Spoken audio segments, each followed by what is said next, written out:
hari ini dan rangka sebenarnya proposal saya.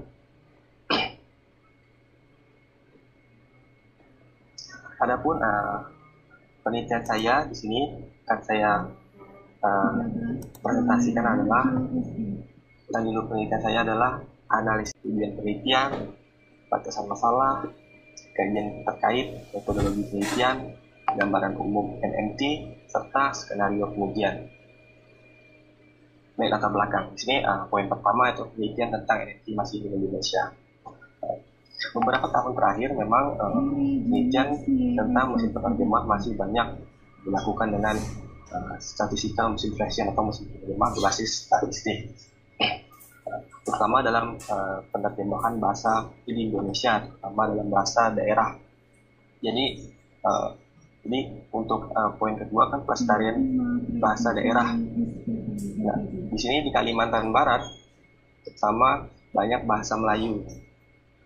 Nah, bahasa Melayu di sini salah satunya adalah bahasa Melayu Ketapang. Dalam bahasa Melayu Ketapang, salah satu untuk melestarikan bahasa Melayu adalah secara digital, yaitu dengan pembuatan mesin penerjemah. Lanjut untuk poin ketiga, pengembangan NT, pengembangan mesin translation dalam berbagai neural machine translation. Dalam pengembangan neural machine translation ini, dengan penelitian sebelumnya banyak tentang model sequence, model tentang recurrent neural network, tentang mekanisme attention, tentang tuning dan lain-lain. Kemudian untuk poin keempat, framework model sequence. Dalam neural machine translation, framework model sequence ini digunakan untuk proses terjemahan. Jadi dalam permasalahannya sendiri, framework sequence ini sulit mengatasi bahasa atau kalimat yang panjang. Oleh karena itu, dalam pemanfaatan model ini, pengembang peneliti biasanya menggunakan mekanisme attention masuk ke poin 5. Mekanisme attention ini yang sangat populer sekarang adalah mekanisme attention Badanau dan Low. Mekanisme attention ini berguna untuk meningkatkan akurasi. Jadi ada beberapa kalimat untuk mengatasi kalimat yang panjang, jadi lebih mudah dengan mekanisme attention. Kemudian poin ke-6, nilai akurasi mesin penerjemah.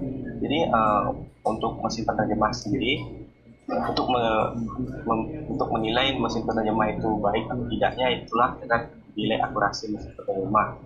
Nah, untuk menilai mesin penerjemah menggunakan biasanya dengan evaluasi secara otomatis, yaitu dengan view, dan kemudian bisa juga dengan ahli bahasa, terutama untuk bahasa daerah. Jadi menggunakan ahli bahasa daerah. Jadi penelitian ini itu adalah implementasi mesin penerjemah neural synthesization dengan arsitektur recurrent neural network pada bahasa Indonesia ke bahasa Melayu Ketapang. Jadi berikutnya ini ada rumusan masalah. Mekanisme attention pada mesin penerjemah jaring tarik tujuan telah dikembangkan oleh beberapa peneliti sebelumnya. Dengan demikian, pada penelitian ini dapat dirumuskan masalah bahwa bagaimana perbedaan hasil akurasi mesin penerjemah jaring tarik tujuan saat menggunakan mekanisme attention pada now dengan low pada penerjemahan bahasa Indonesia ke bahasa Melayu Ketapang. Tujuan penelitian untuk mengetahui perbandingan mekanisme attention pada now dan low yang memiliki nilai akurasi paling besar terhadap mesin penerjemah jaring tarik tujuan pada penerjemahan bahasa Indonesia ke bahasa Melayu Ketapang. Nah, selanjutnya ini ada batasan masalah. Yang pertama, penerjemahan satu arah dari bahasa Indonesia ke bahasa Melayu Ketapang. Yang kedua, menggunakan arsitektur recurrent RNN atau recurrent neural network. Kode tidak membahas arsitektur transformer. Jadi dalam mesin penerjemah neural network ini atau NMT ini ada dua ya arsitektur, ada RNN ataupun transformer. Jadi dalam penelitian ini saya fokus pada arsitektur RNN saja. Jadi untuk yang ketiga, pembangunan mesin penerjemah dengan menggunakan toolkit NMT dengan sumber terbuka yaitu OpenNMT. Jadi untuk mengimplementasikannya menggunakan toolkit NMT yaitu OpenNMT ya. Dalam pembangunan mesin penerjemah itu sendiri, NMT ini sebenarnya ada banyak toolkit yang bisa digunakan, tapi saya menggunakan OpenNMT. Untuk yang keempat, dapat rencana menggunakan salah satu framework deep learning yaitu TensorFlow, PyTorch, dan Keras. Di sini yang digunakan untuk melanjutkan toolkit OpenNMT di sini ada banyak framework yang bisa kita gunakan, itu bisa digunakan PyTorch atau menggunakan TensorFlow. Untuk yang Keras ini salah satu pembaru dari TensorFlow, dimana Keras ini memakai backend dari TensorFlow. Untuk yang batasan kelima, menerapkan dua mekanisme attention dan open. Atau kajian terkait. Di sini ada beberapa pelopor ya, yang satu penelitian sebelumnya itu Carl Brenner dan Johnson. Ini dengan judul Recurrent Continuous Processing. Nah, di sini awal mulanya penerjemah mesin neural machine translation dilakukan oleh penelitian ini. Kemudian ada Suskever pada 2014, Suskever dan kawan-kawan. Di sini mesin penerjemah juga ini pendekatan dengan sequence learning, jadi menggunakan sequence learning. Jadi lanjut lagi untuk 2015 Bahdanau dan kawan-kawan. Ini adalah salah satu penyempurna lagi ya untuk memanfaatkan sequence learning agar lebih baik lagi dengan memanfaatkan tension. Itu dengan judul NMT by Joining Learning to Align and Translate. Selanjutnya ada Long dan kawan-kawan 2015 juga dengan judul Ethic to Attention NMT. Kemudian 2018 ada dari kita dari Indonesia juga ini namanya Abidi Nurul. Dia judul penelitiannya penerjemahan kalimat bahasa Lampung ke bahasa Indonesia dengan pendekatan neural machine translation dan asistensi. Kemudian 6 metodologi penelitian. Untuk yang pertama adalah pengumpulan data. Pengumpulan data ini berupa korpus paralel. Jadi ada korpus bahasa Indonesia dengan pasangan korpus bahasa Indonesia dengan pasangan korpus bahasa Melayu Jepang. Nah, ini pembuatan korpus yang saya buat sekarang adalah pembuatan korpus teks paralel. Jadi data yang korpus yang ada atau kalimat yang sudah dikumpul harus dibuat korpus agar bisa dilanjutkan untuk pas selanjutnya. Demikian lagi metode peningkatan pembangunan mesin penerjemah dari secara visual. Nah, di sini memanfaatkan seperti tadi toolkit untuk membangun mesin penerjemah secara visual. Kemudian untuk ada implementasi mekanisme deteksi Bahdanau download. Jadi kita dalam pembangunan ini kita harus membuat model. Jadi ada dua model nanti yang akan saya lakukan adalah dalam model mekanisme tension Bahdanau dan model mekanisme tension Long. Kemudian lanjut lagi untuk pengujian dan evaluasi terjemah.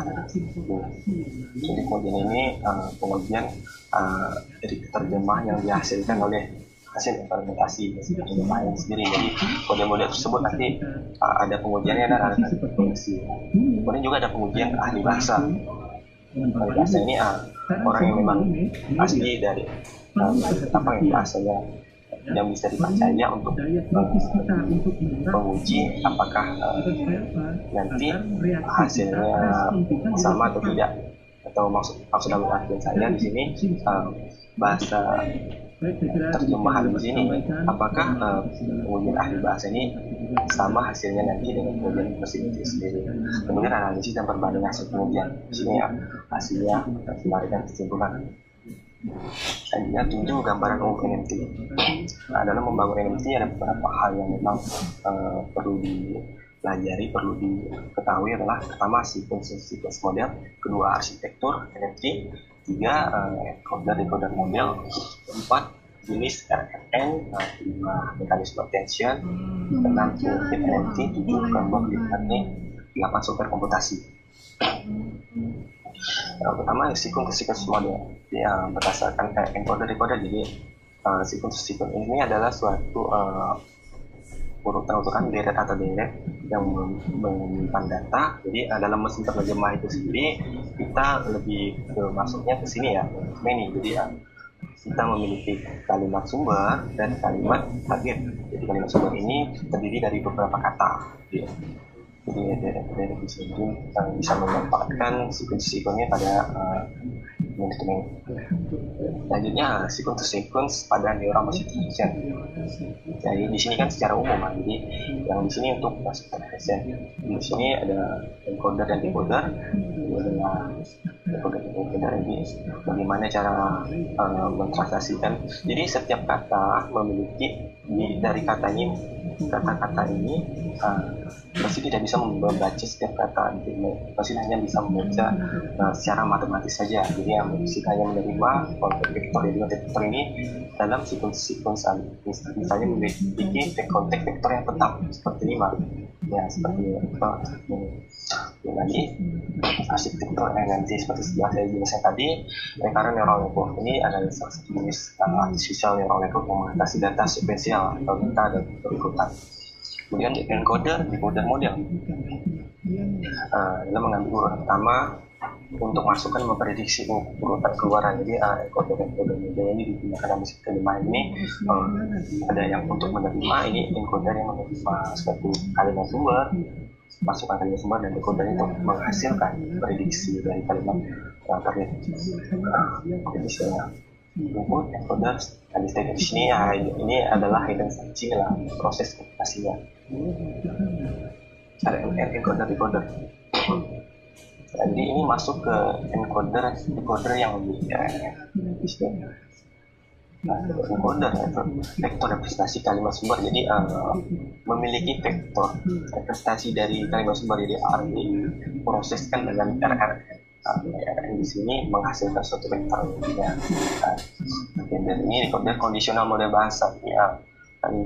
Jadi dia bisa membaca dari kalimat sebelumnya dari decoder ini. Jadi maksudnya di sini kondisional. Ini dalam contoh aplikasi di sini bisa dia you be tomorrow, dijawabankan di WhatsApp ini seperti contoh pertanyaan dari aplikasi chatbot. Di sini ada contoh aplikasi chatbot untuk reply, question answering, make action, message translation. Jenis RRN. Jadi RRN ini ada dua jenis dalam komputasi sendiri, ada DRU dan STM. Ya, fungsinya dari jenis RRN ini sendiri adalah untuk memori. Jadi setiap RRN ini menerima suatu masukan. Jadi dengan menggunakan salah satu dari unit RRN ini, proses dalam komputasinya, proses dalam mengingatnya lebih bagus dibandingkan RRN sendiri. RRN sendiri sebenarnya memiliki jenis sendiri, yaitu RRN vanilla, tapi tidak lebih bagus dibandingkan TRU dan LSTM. Juga mekanisme attention. Jadi attention-nya antar muka, encoder dan Waduh, waktunya tinggal 1 menit lagi ya, saya kasih waktu karena sudah 2 menit presentasinya. Ya, bentar. Attention adalah termuka, encoder yang membiarkan decoder dan informasi di sistem header state. Jadi di sini encoder dan proses jalan bisa. Ini saya fokus dalam membandingkan dari dua orang ini adalah unit sebelumnya. Pertama Dimitri Bandanau dan Tang Lu. Ini Bandanau mengenai additive attention, sedangkan Lu mengenai multiplicative attention. Ya, ini adalah proses bagaimana mendapatkan nilai skor dari attention itu sendiri. Jadi di sini dia menggunakan dictionary, jadi menggunakan buah, ada maju dan mundur itu. Jangan bilang tidak seperti itu, dia menggunakan yang Lanjut lagi efektivitas tension. Di sini perbedaannya sangat jauh sekali ya. Tidak menggunakan tension skor Blue-nya makin menurun saat terjemahan dengan kalimat yang panjang. Sedangkan tension sangat bagus sekali proses. Ini toolkit sebagai menggunakan toolkit NMT. Untuk framework sendiri saya menggunakan vektor seperti yang tadi sebelumnya. Software komputasi saya menggunakan Google Colab. Kemudian untuk penyimpanannya Google Drive. Sedangkan untuk pengujian sistem evaluasi otomatis, pemanfaatan sistem evaluasi otomatis menggunakan Blue, penggunaan validasi dengan type validation, kemudian penggunaan pengujian dataset dari luar korpus. Untuk ahli bahasa, penggunaan pengujian data tes di luar korpus, dan pengujian secara manual dengan menggunakan metode score.